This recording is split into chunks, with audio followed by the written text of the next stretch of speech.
Mula-mula ni macam ni. Tapi ustazah tak solat tuan-tuan.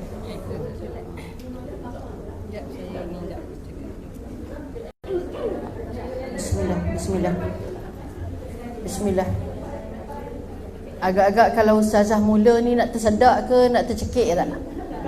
Okey. Okey.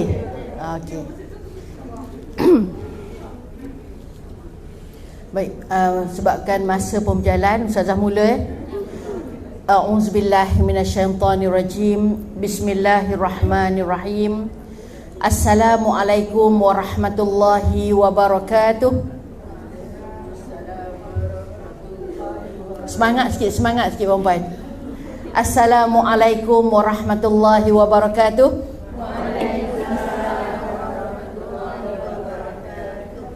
Innal hamdalillah nahmaduhu wa nasta'inuhu wa nastahdi wa nastaghfiruh wa na'udzu billahi min shururi anfusina wa min sayyiati a'malina. Man yahdihillahu fala mudilla lahu wa man yudlil falan tajida lahu waliyyan mursyida. Ashhadu wa nashhadu an la ilaha illallah wa nashhadu anna Muhammadan abduhu wa rasuluh. Allahumma aftah alaina hikmataka wanshur alaina min khazaini rahmatika ya arhamar rahimin. Rabbana atina min ladunka rahmah wa hayyi lana min amrina rasyada. Allahumma salli ala sayyidina Muhammad wa ala ali sayyidina Muhammad kama sallaita ala sayyidina Ibrahim wa ala ali sayyidina Ibrahim wa barik ala sayyidina Muhammad wa ala ali sayyidina Muhammad kama barakta ala sayyidina Ibrahim wa ala ali sayyidina Ibrahim fil alamin innaka Hamidum Majid. Amin ya rabbal alamin. Apa khabar muslimat semua? Dah kenyang? Okey, sebelum ustazah nak mulakan kelas kita pada tengah hari ini, ustazah nak tanya dan mengaku cepat. Siapa yang buat air ni? Alhamdulillah, 2 kali tambah ni. Nak lepas ni ustazah nak minta resepi. Resepi memanjang minta. Pantang potlak. Semua tanya resepi. Tapi setakat ni tak pernah masak lagi resepi yang minta tu. Baik. Alhamdulillah. Pertama, bersyukur pada Allah Subhanahu wa ta'ala. Hari ini kita ditempatkan pada hari yang terbaik. Kita ditempatkan pada ruang yang terbaik. Dan kita ditempatkan pada masa yang terbaik. Dan mudah-mudahan kita juga dikelilingi oleh kawan-kawan yang baik. Kawan yang luaran dan dalamannya bila memandang kita bukan memandang dalam keadaan iri hati. Bukan memandang dengan pandangan mata memandang, tetapi hati membenci. Tetapi yang kita nak ialah kita berhadapan dan dikelilingi oleh kawan-kawan yang betul-betul memandang kita. Macam mana dia pandang kita, macam itulah hati dia. Iaitu pandang kita dengan penuh kasih sayang, sehingga kan hatinya pun penuh dengan kasih sayang. Tanda kita ni kasih sayang kepada kawan-kawan kita. Kenapa kita perlu ada kasih sayang sesama kita? Walaupun nampak macam biasa je kasih sayang, lebih baik kasih sayang dengan keluarga. Buat apa nak kasih sayang dengan kawan-kawan sepejabat? Bukannya ada darah daging kita. Tetapi bukankah ada hadis Rasulullah sallallahu alaihi wasallam menyebut antara 7 golongan yang akan dapat naungan Allah di padang mahsyar. 7 golongan yang akan mendapat naungan Allah, payungan Allah, perlindungan Allah di padang mahsyar. Nanti salah satunya ialah 2 orang saudara yang bertemu, berkawan, bergaul adalah kerana Allah. Bukan ada udang sebalik batu, bukan ada niat lain yang tersembunyi. Mata dia memandang kita dengan pandangan kerana Allah, hatinya pun kerana Allah. Kita tak nak hanya kita berhadapan dengan kawan-kawan yang cakap dengan kita okey, baik, Mata memandang kita okey, tetapi dalam hatinya penuh dengan hasad dengki. Tetapi kita nak kita berada bersama kawan-kawan yang ada di sini hari ini, bila mereka bercakap dengan kita, memandang dengan kita, senyum kepada kita, maka itulah juga yang ada dalam hati kawan-kawan kita.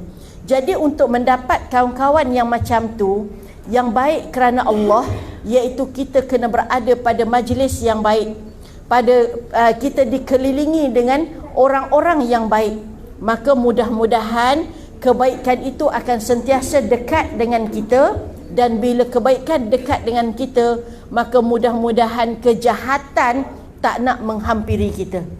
Puan-puan yang dikasihi sekalian, hari ini kita berada pada hujung-hujung Jamadil Akhir, dan tak lama lagi tanpa kita sedar kita akan berada dalam bulan Rejab.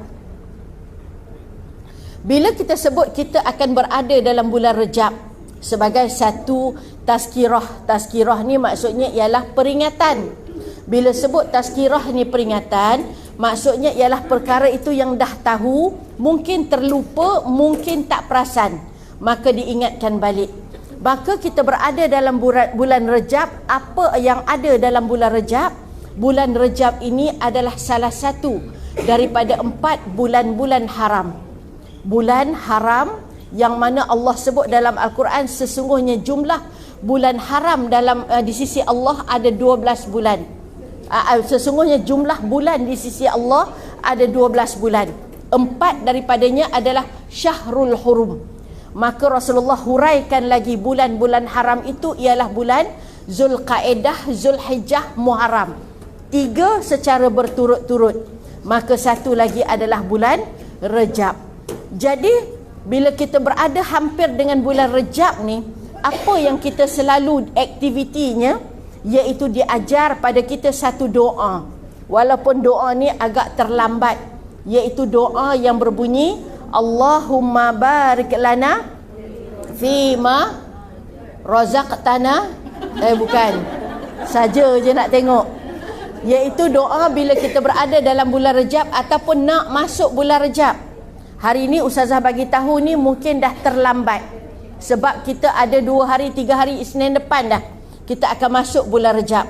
Jadi bermula daripada titik hari inilah, maka memperbanyakkan doa Allahumma barik lana fi Rajabin wa Sya'bana wa ballighna Ramadan. Allahumma barik lana fi Rajabin wa Sya'bana wa ballighna Ramadan. Doa ini bermaksud, ya Allah, berkatilah kami dalam bulan Rejab dan dalam bulan Sya'ban, dan sampaikanlah kami dalam bulan Ramadan. Jadi nak tahu siapa kita di bulan Ramadan nanti, lambat lagi. Kena lalu bulan Rejab dulu, kena lalu bulan Sya'ban dulu, barulah kita sampai ke bulan Ramadan. Tetapi untuk menentukan siapa kita di bulan Ramadan, adakah kita ini di bulan Ramadan nanti menjadi hamba ibadat, seorang hamba yang banyak beribadat, ataupun kita di bulan Ramadan nanti adakah kita ini menjadi seorang hamba yang banyak tidur, sebab al-maklumlah letih puasa. Ataupun kita di bulan Ramadan nanti adakah kita ni menjadi hamba Allah yang 24 jam duk fikir menu makan. Bukan Ustazah nak perlihat makan tadi, tak. Ni tak masuk lagi Ramadan. Ni bulan Ramadan nanti. Adakah kita ini menjadi seorang hamba Allah yang hanya duk fikir esok nak makan apa, esok nak buka puasa apa, yang the best. Adakah kita jadi macam tu? Nak tahu siapa kita di bulan Ramadan, maka dilihat permulaannya adalah dalam bulan Rejab dan Sya'ban. Itu sebab diajar pada kita doa untuk kita amalkan, Allahumma barik lana fi Rejab wa Sya'ban. Ya Allah, berkatilah kami dalam bulan Rejab. Jadi bila kita doa, kita kena faham teks doa ni. Bila kita doa pada Allah, ya Allah, berkatilah kami dalam bulan Rejab dan Sya'ban. 2 bulan tu. Sebab apa? Sebab bila kita dapat keberkatan dalam bulan Rejab dan Syakban, maka barulah kita ni tak malu untuk minta pada Allah, wa balighna Ramadan. Sampaikanlah kami dalam bulan Ramadan. Apa maksud, apa cerita berkat dalam bulan Rejab dan Syakban? Ya Allah, berkatilah kami dalam bulan Rejab dan Syakban. Jadi kita kena faham teks doa ni. Bila kita doa pada Allah, ya Allah berkatilah kami bulan Rejab Syakban, bukan bermaksud bila kita doa maka kita serahlah pandai-pandai Allah lah berkat kok mana pun. Sebab doa dah. Jadi pandai-pandai Allah lah nak bagi kita ni berkat macam mana pun. Jawapannya tidak.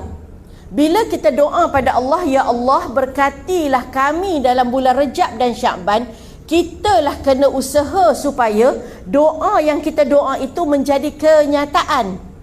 Jadi nak berkat bulan Rejab, bulan Syakban ni apa dia? Contoh.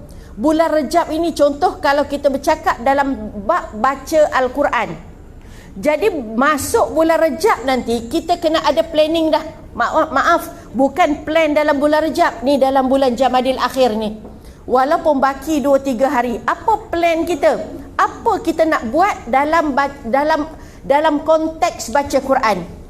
Bulan Rejab, bulan Syakban, supaya kita tak malu nak minta pada Allah untuk sampai bulan Ramadan. Barangkali dalam konteks baca Quran, bulan Rejab ni kita dah kena buat target dah. Bulan Rejab, okey, bulan Rejab nak habiskan 10 juzuk. Syakban nanti 10 juzuk lagi. Lepas tu barulah tak malu nak minta pada Allah supaya sampaikanlah kita dalam bulan Ramadan. Sebab apa? Sebab nak perhabis 30 juzuk. Jadi bukan bertunggu Ramadan baru nak start surah Al-Baqarah. Jadi bila masuk Ramadan baru nak start surah Al-Baqarah, itu sebab kita akan baca laju gila. Sebab apa? Sebab macam mana nak perhabis 30 juzuk kalau nak baca lambat-lambat. Jadi itu sebab bila Allah rezekikan kita hidup dalam bulan Rejab, bulan Syakban, dan Allah rezekikan sampai bulan Ramadan, maka bermula bulan Rejab ni kena ada dah ni sekarang ni planning. Kita sekarang duk plan nak pakai baju raya color apa nanti. Dah ada dah. Rich brown. Contoh. Dark purple. Apa lagi? Warna apa lagi? Lilac. Macam-macam color. Yang sedangkan Syawal tu atas lagi pada Ramadan. Syawal tu lepas Ramadan tu. Tapi hari ni kita dah mula buat plan dah. Kenapa hari ni kita tak buat plan sebelum Syawal tu, iaitu bulan Ramadan? Jadi dalam konteks baca Quran, lah ni kena plan dah. Baik, Rejab 10 juzuk, Syakban 10 juzuk, tak malu aku nak minta pada Allah untuk sampai bulan Ramadan untuk perhabiskan lagi 10 juzuk. Mungkin kita cakap dalam konteks sedekah pula. Dalam konteks sedekah. Bila kita nak masuk bulan Rejab, kita kena ada dah perancangan kita untuk sedekah bulan Ramadan. Barangkali kita dah start saving. Bulan Rejab nak menyimpan berapa? Satu hari Ustazah bagilah dalam bajet yang paling rendah sekali. Satu hari kita menyimpan RM2. Habis bulan Rejab RM60. Betul tak? RM2, RM60 kan? Habis bulan Syakban, katalah kalau sebulan 30 hari, 30 hari. RM60 Rejab, RM60 Syakban, ada RM120. RM120 itulah yang akan kita sedekahkan secara habis-habisan dalam bulan Ramadan. Jadi taklah jadi bulan Ramadan baru nak buka dompet duit untuk nak cari kod-kod ada duit untuk disedekahkan, kerana tak buat bajet. Jadi nak bagi tahu kata kita tak malu nak minta pada Allah untuk sampaikan bulan Ramadan. Sebab apa? Sebab kita ada saving bulan Rejab, bulan Syakban. Sebab saving bulan Rejab, bulan Syakban kita nak gunakan untuk sedekah dalam bulan Ramadan. Itu cakap dalam konteks sedekah. Jadi itu sebab bila kita doa pada Allah, Allahumma barik lana fi Rejab wa Sya'ban, ya Allah berkatikanlah kami dalam bulan Rejab dan Sya'ban, bukan bermaksud kita hanya doa tanpa kita berbuat apa-apa. Biasa bila kita doa Allahumma barik lana fi Rejab wa Sya'ban, lepas tu kita biar je lah, Allah lah berkatkan kita kok mana pun.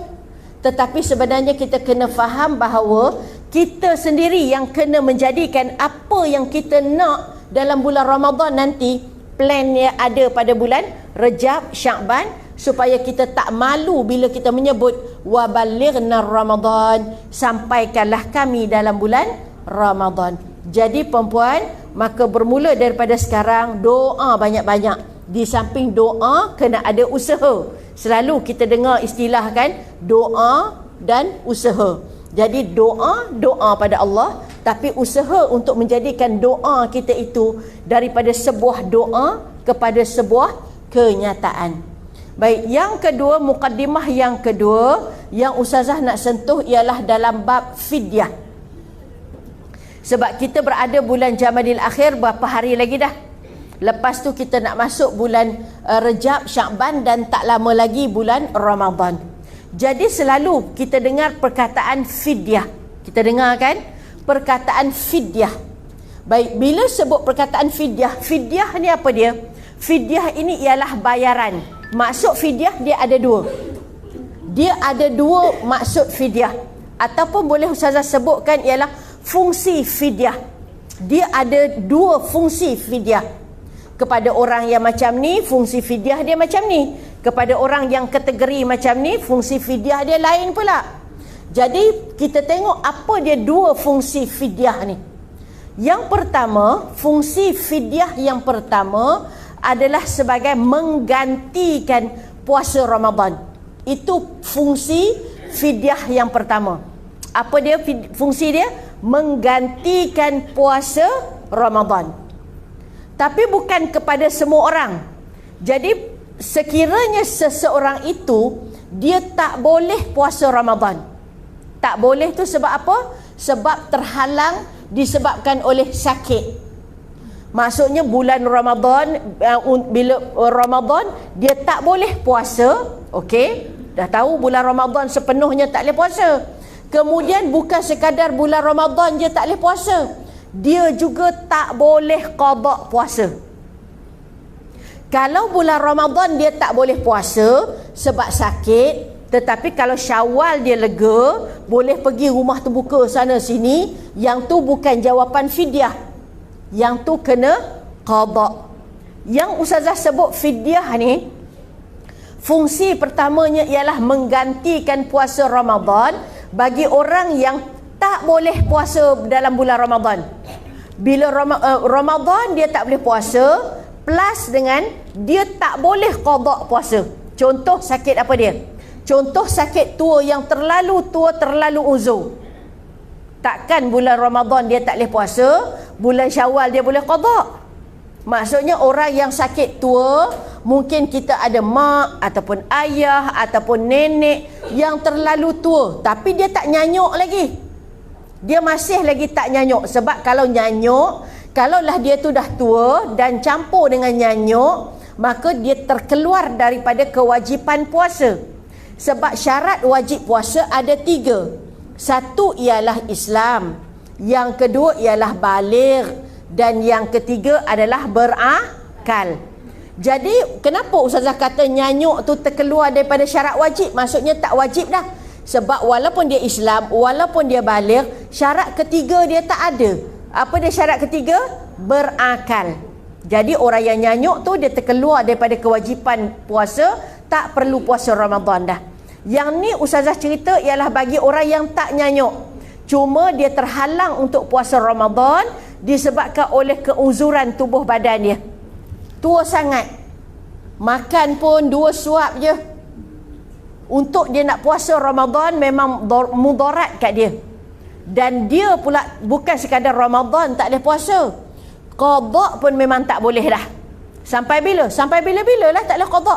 Takkanlah tahun depan dia kuat balik. Tahun depan dia umur dia bertambah lagi dia tak mampu. Jadi ini contoh yang pertama, orang yang sakit tua. Mungkin contoh yang kedua kita boleh sebut sebagai sakit-sakit yang tertentu. Contoh, ustazah ada seorang makcik muslimat belajar dengan ustazah. Dia penyakit kencing manis yang tersangat kronik, sehingga dia mendapat nasihat daripada doktor. Doktor pesan dia tak boleh puasa. Makcik ni dia cerita dengan ustazah, makcik tak puas hati ustazah. Doktor kata tak boleh puasa, tapi makcik boleh lagi berjalan. Makcik curi-curi puasa sunat. Curi-curi puasa sunat menyebabkan makcik tadi pengsan. Pukul 10-11 pagi pengsan. Sebab dia gula, dia hypo, gula dia tak ada langsung. Boleh memudaratkan nyawa. Jadi untuk nak qada, nak puasa Ramadan pun tak boleh. Dan untuk qada pun dia tak boleh. Jadi orang yang macam ni, fidyahlah tugas menggantikan bila hadirnya puasa Ramadan dia. Seterusnya orang yang sakit apa lagi? Contoh orang yang sakit, contoh orang yang stroke. Stroke dia banyak level. Tapi ni ustazah cerita stroke yang sampai level yang kritikal. Ada stroke yang setakat Pakistan gerak-gerak jari sikit-sikit je. Tapi dia boleh lagi. Tapi ni yang ustazah nak cerita ialah stroke yang level yang tertinggi lah. Yang sampai terbaring. Mungkin ada orang yang sakit tertentu yang minum air, yang makan melalui hidung. Kan? Kita tengok keluarga suap. Tapi dia masih lagi boleh cakap. Jadi orang yang macam ni yang tak boleh puasa Ramadan dan nampak gaya memang tak ada harapan pun lepas Ramadan untuk dia qada. Maka fidyahlah yang menggantikan tubuh badan puasa Ramadan.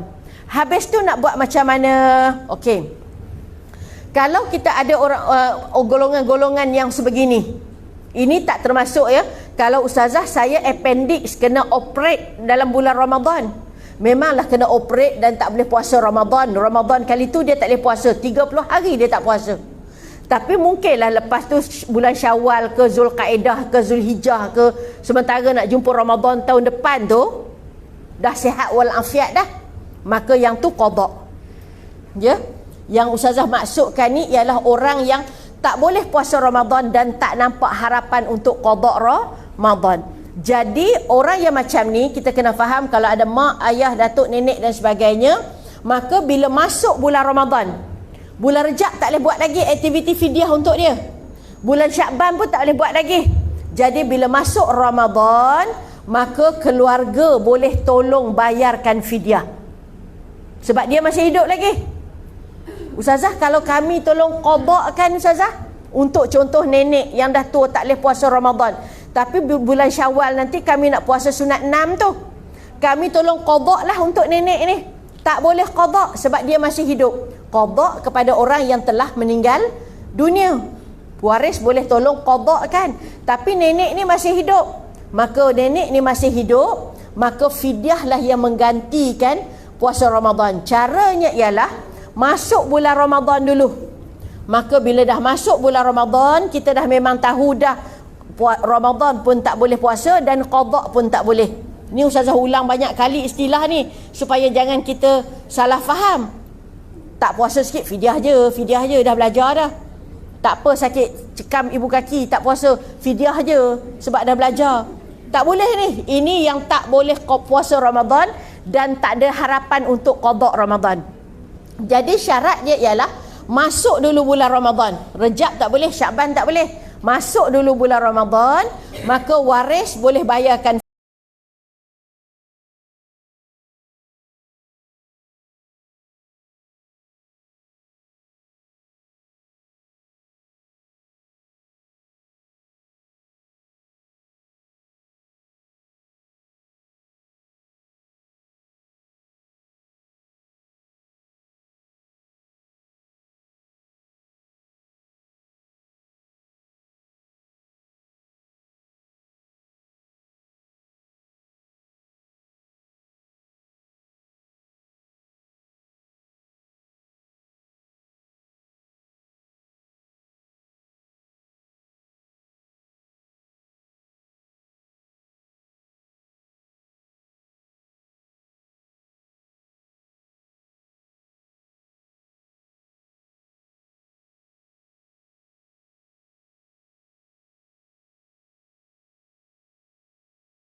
Dua kita cakap dalam bab puasa ni.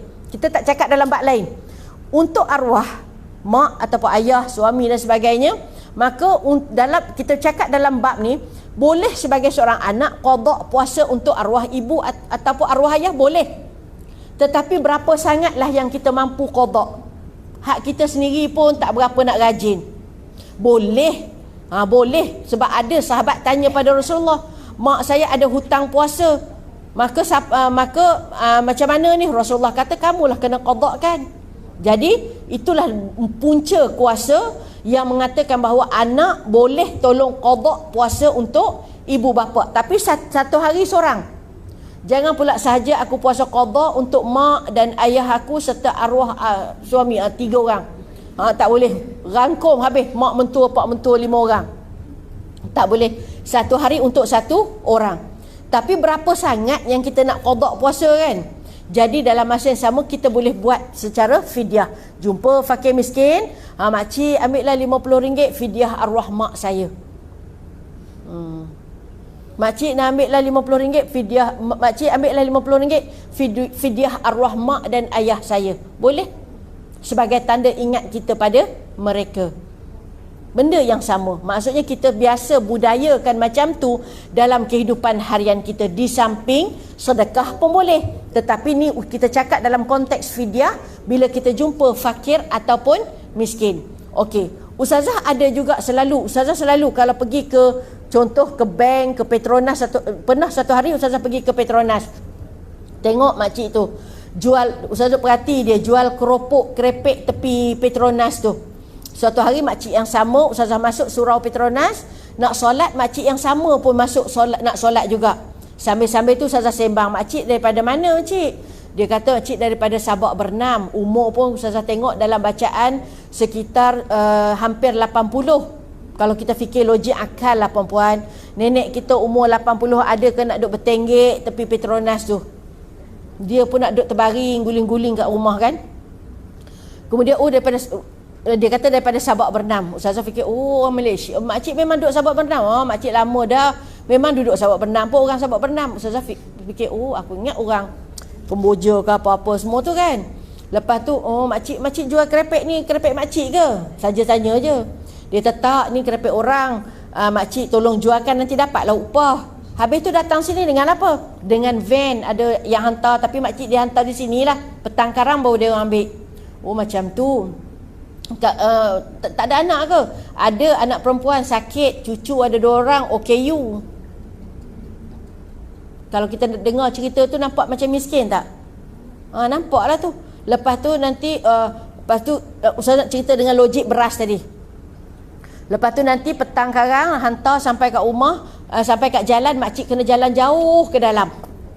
Kalaulah waktu tu Ustazah masuk Petronas beli beras 20 kilo, bagi kat makcik tu sebagai fidyah.